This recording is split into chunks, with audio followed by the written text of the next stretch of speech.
Hey everybody, my name is Diamond. Welcome to Desires of Diamond.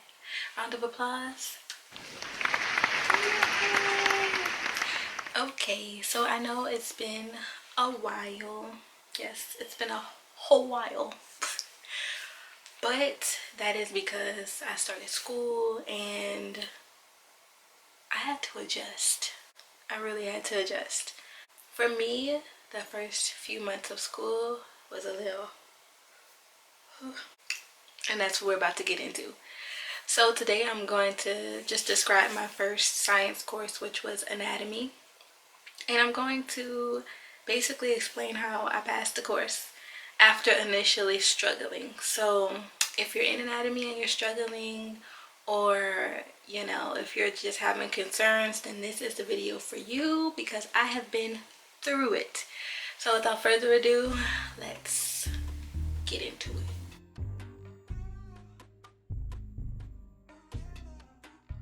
I thought I would start off by explaining what did not work, right? So initially going into anatomy, I was already kind of scared because in undergrad, I took advanced anatomy, but it was nothing compared. It was nothing compared to this.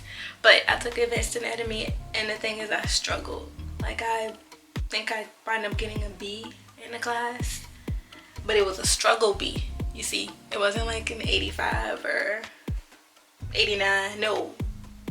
Basically, it boiled down to if I got a certain grade on the final, I would get a B, and if not, I would have gotten a C.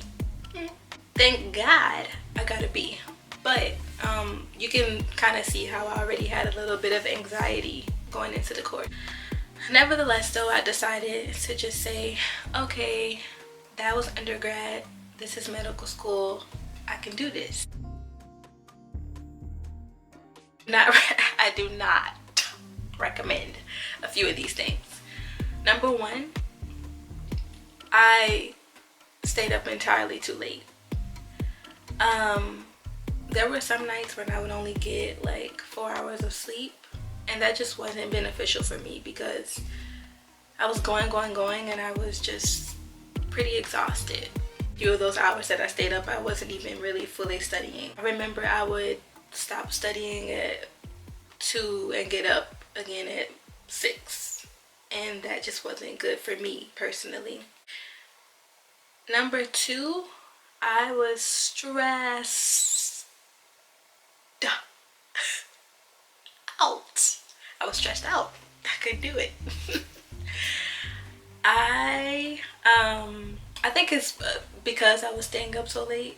Number one, it led to me being more stressed out because I wasn't getting adequate sleep and my body wasn't able to fully rest and have its reset. And I'm not an Energizer bunny or whatever you call those things. I'm not that. I need rest.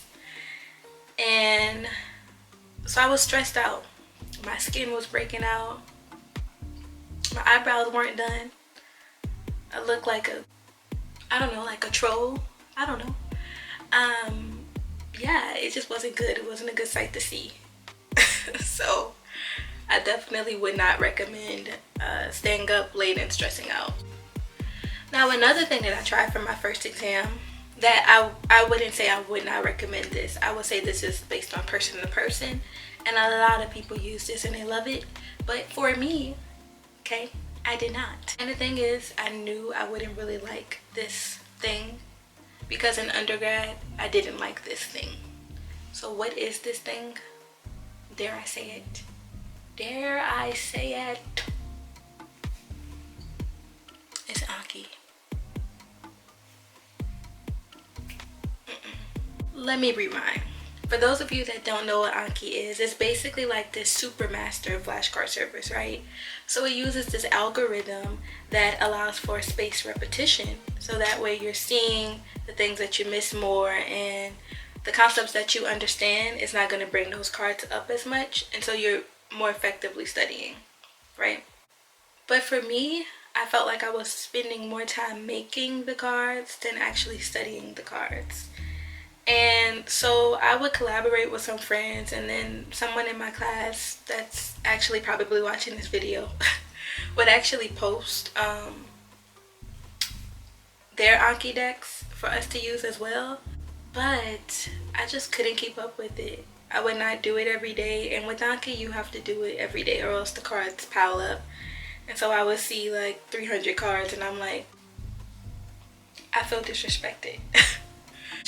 It was just too much, and that was another thing stressing me out. I was like, I'm behind on my Anki deck. But for people that like that, absolutely, it has saved some people. But for me, girl or guy. The fourth thing I was doing is I was definitely overloading my schedule. So I would literally have things for me to do from like the time I woke up to the time I went to bed on my list.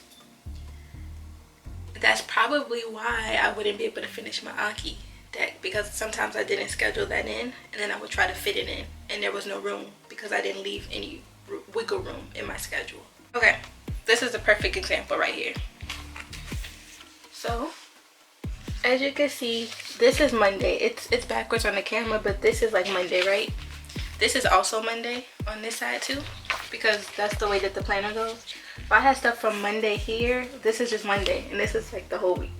But I had stuff from here to here, and I'm gonna read y'all a little quickly just what I had on it. So I had class on Monday, so I said after class I was gonna do practice questions from 12 to 12:20. Then I did have a break. I scheduled in a break this time from 12:20 to 1 to fix, but I had on that break to fix my food for school, to print out some notes, to organize my binder. Like, that's kind of just too much for a break. It's supposed to be a break for a purpose, and I wasn't even taking a break. And then I had from 1 to 2 class. Then I said I was going to review 2 to 3. Then I had something else from 3:30 to 4, then 4 to 5, then 5 to 6, then 6 to 11, then 11 to 12 a.m., then 12 to 1 a.m. Why do I have things on my schedule at 1 a.m.? It was too much. Way too much.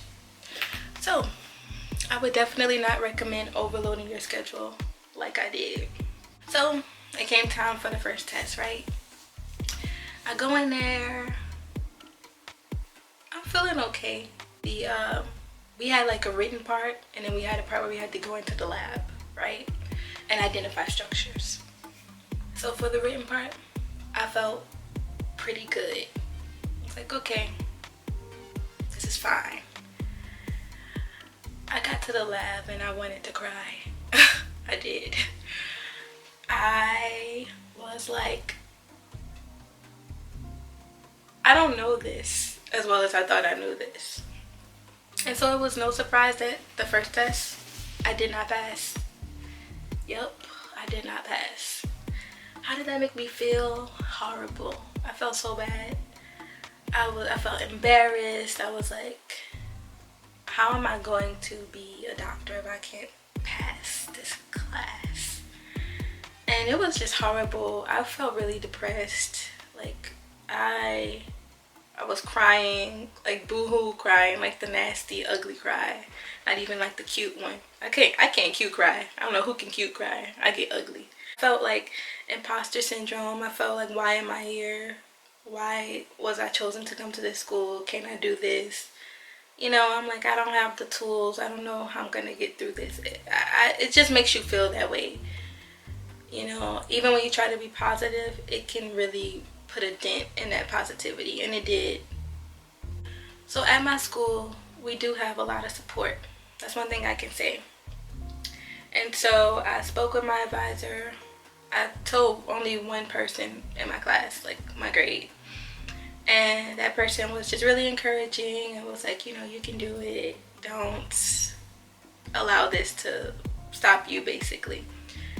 And I spoke with the academic success to see what I could do to explain what I've been doing and to kind of just try to regroup and do better. So for the second exam, I changed a few things around, but I still was really doing what I did for the first time. I was just like, okay, you needed to work on the lab part, so nothing's wrong with what you were doing, but you need to just try to do better in lab. And I didn't change enough, right? So I did better on the second test, but it still wasn't good enough. And so now I'm to the point where I only have one more test. And basically, if I do good on this test, I will pass the class. Just like in undergrad. If I do good on this test, I will, well, in undergrad it was between a B or a C. And this time it was between passing or failing. And so if I was to do well on the exam, I would pass the class. If I did not, I would fail the class. Well, from the title of this video, you know I passed the class. But I had a few things I had to change this time. So when I got my grade back for the second test, I was like, I tried my best. So whose best do I need to try? Do I need to try somebody else's best? Can somebody give me their best to try their best? Because my best apparently is still not good enough. And I was such a wreck. I was like, oh my goodness. What am I going to tell the people on YouTube? Literally, I was thinking that. I was like, what am I going to tell everybody? So what I did was I went and I got my hair done. I know. But I went and got my hair done. Kind of had like a stress relief.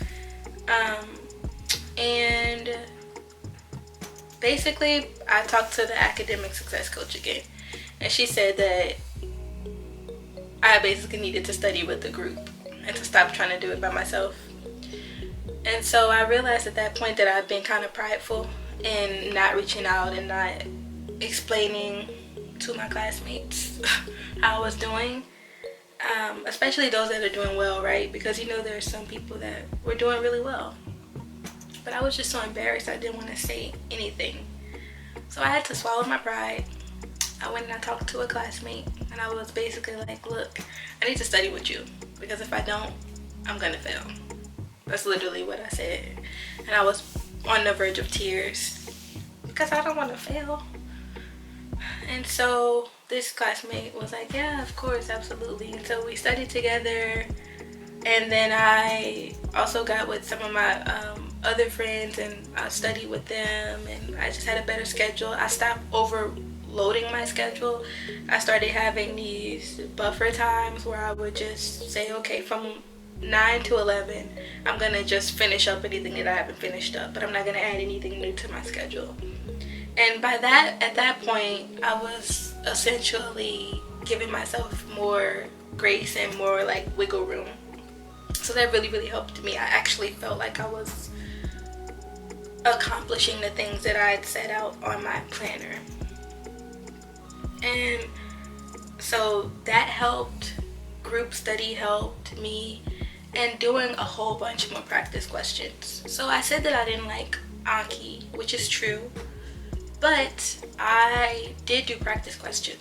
I did practice questions that my professor had up. Thankfully, he had some of those up. And so I want to say I did definitely like 400 practice questions for the last test. And I did them spaced out rather than like in the past I would do them, but in the past I would do them of the test and that wasn't really that beneficial. I did them the week of the test that time too, but I had also done some before that. So I was doing them like, I want to say I did, so there were practice questions, right? Then there were also extra practice questions. I did them all. And I did some of the baseline ones. I did all of those twice. So I did a lot of practice questions. And that and group study, honestly, was probably like the main two things that helped me. And then I also made sure that I went into the lab.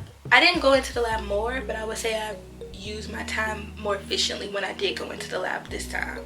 So I would go in there, I would get the professor, I would ask him to explain something that I didn't understand, and then I would explain it back to him to make sure I understood exactly what was just said.